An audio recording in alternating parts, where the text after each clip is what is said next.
আসসালামু আলাইকুম।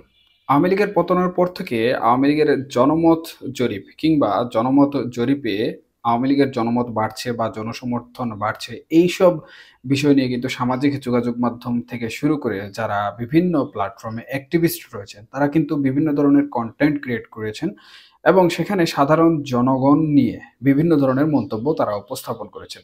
এর মধ্যে সবথেকে গ্রহণযোগ্য যে জরিপগুলো, সেটি হচ্ছে আন্তর্জাতিক গণমাধ্যমগুলো যে সকল জরিপ করেছে সেগুলো, এবং যে সকল ইউটিউবার কিংবা অ্যাক্টিভিস্ট সরাসরি মাঠ পর্যায়ে গিয়ে সাধারণ জনগণের কাছ থেকে তাদের যে মূল্যবান মতামত সংগ্রহ করেছে, সেই মতামতগুলো কিন্তু সবথেকে বেশি গ্রহণযোগ্য। এখানে বেশ কিছু জনমত আমি লক্ষ্য করেছি এবং সেই সকল জনমতের মধ্যে একটি বিষয় সবথেকে বেশি লক্ষণীয়, সেটি হচ্ছে বাংলাদেশের যে সকল সাধারণ মানুষজন রয়েছেন, হ্যাঁ, বিগত আওয়ামী লীগ সরকার যখন ছিল তখন এই সকল সাধারণ জনগণের মধ্যে যারা বিভিন্ন ধরনের ব্যবসা বাণিজ্যের সাথে জড়িত ছিলেন, তারা কিন্তু সেই সময়ে তাদের ব্যবসা বাণিজ্য করতে বেশি সুবিধা ভোগ করেছেন।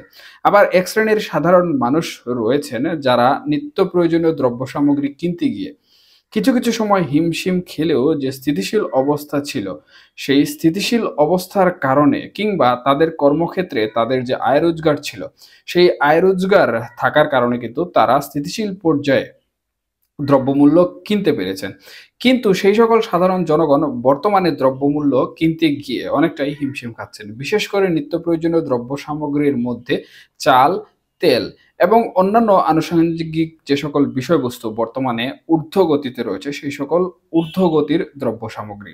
এর পিছনে যে কারণটি রয়েছে সেটি হচ্ছে, বর্তমানে আমরা দেখছি যে বিভিন্ন দেশ কিন্তু বাংলাদেশে বিভিন্ন ধরনের শুল্ক আরোপ করছে এবং আমাদের দেশের অন্তর্বর্তীকালীন সরকার গঠিত হওয়ার পর কিন্তু বিভিন্ন পণ্যে যে ভ্যাট বৃদ্ধি করেছে, সেই ভ্যাটগুলো কিন্তু সেই সাধারণ জনগণের উপরে বিভিন্নভাবে প্রভাব বিস্তার করেছে।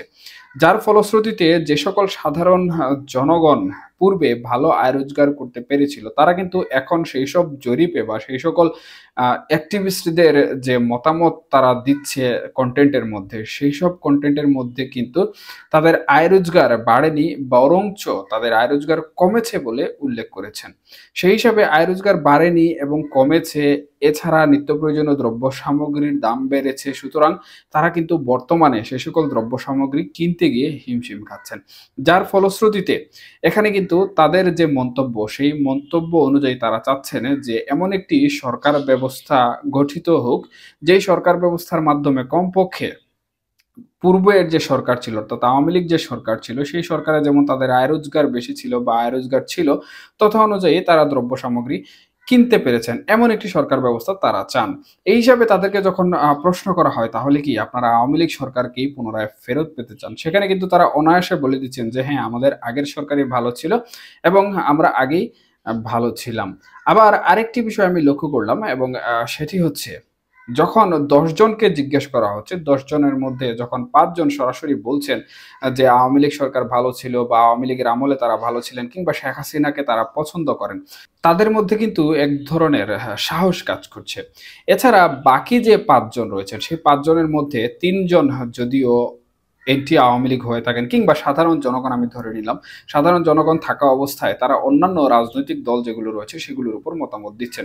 কিন্তু এখানে আরো ২ জন যে সাধারণ জনগণ রয়েছেন, সেই সাধারণ জনগণ সে যে কোনো শ্রেণীর মানুষই হোক না কেন, তারা কিন্তু আওয়ামী লীগকে সমর্থন করছেন না কিংবা বিএনপিকে সমর্থন করছেন না, অথবা অন্য যে সকল রাজনৈতিক দল রয়েছে তাদের উপরও কিন্তু মতামত দিচ্ছেন না। এর পিছনে যে কারণটি রয়েছে, তারা কিন্তু বিভিন্নভাবে সংকোচের মধ্যে রয়েছেন বা ভয়ের মধ্যে রয়েছেন। এই যে ভয়, এই আতঙ্ক কিন্তু অন্তর্বর্তীকালীন সরকার বাংলাদেশের যে সাধারণ মানুষের মধ্যে বিরাজমান অতীতে ছিল, সেটি কিন্তু এখন পর্যন্ত অন্তর্বর্তীকালীন সরকার কোনোভাবে দূর করতে পারেনি। এর প্রধান কারণ হচ্ছে বাংলাদেশের নিরাপত্তা ব্যবস্থা এবং বাংলাদেশে অন্তর্বর্তীকালীন সরকার গঠন কিংবা এই যে আওয়ামী লীগ সরকারের পতন হলে এর পরবর্তীতে বাংলাদেশে যে সকল অপ্রীতিকর ঘটনাগুলো ঘটছে এবং আইন শৃঙ্খলার যে পরিস্থিতিগুলো তৈরি হচ্ছে, সেই পরিস্থিতিগুলো কিন্তু অন্যতম গুরুত্বপূর্ণ।